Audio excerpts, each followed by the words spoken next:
1272 points ఈరోజు down side rally అయిన bank నిఫ్టీలో మనం ఎక్కువ ప్రాఫిట్ చేయకపోతే అది తప్పు మనదవుతుంది. గుర్తుపెట్టుకోండి, ఒక రీటైల్ ట్రేడర్ ఎస్పెషల్లీ ఒక బిగినర్ ట్రేడర్ చేసే తప్పు అస్సలు చేయకండి.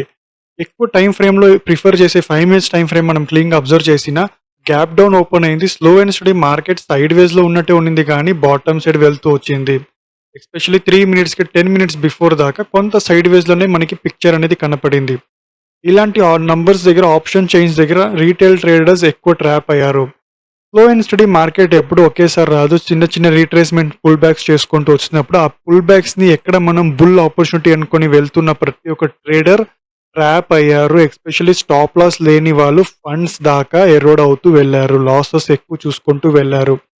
క్లియర్గా మనకి పిక్చర్ ఇంత క్లియర్గా 1272 పాయింట్స్ బాటమ్ సైడ్ ర్యాలీ ఇచ్చుకొని పోయినా కూడా ఒక విషయాన్ని గుర్తుపెట్టుకోండి, ఈ పాయింట్ దగ్గర నుంచి అంటే 58,600 నుంచి ఇక్కడ దాకా 58,200 అంటే దాదాపు 400 పాయింట్స్లో కూడా చాలా మంది ఇక్కడ తప్పులు చేసుకుంటూ వెళ్ళారు. ఎస్పెషల్లీ స్కాల్పింగ్ చేసిన వాళ్ళైనా కొంత ప్రాఫిట్ చేయొచ్చు, కానీ పేషెన్స్ లేని వాళ్ళకి ఇక్కడ చాలా లాస్ అనేది ఉంటుంది.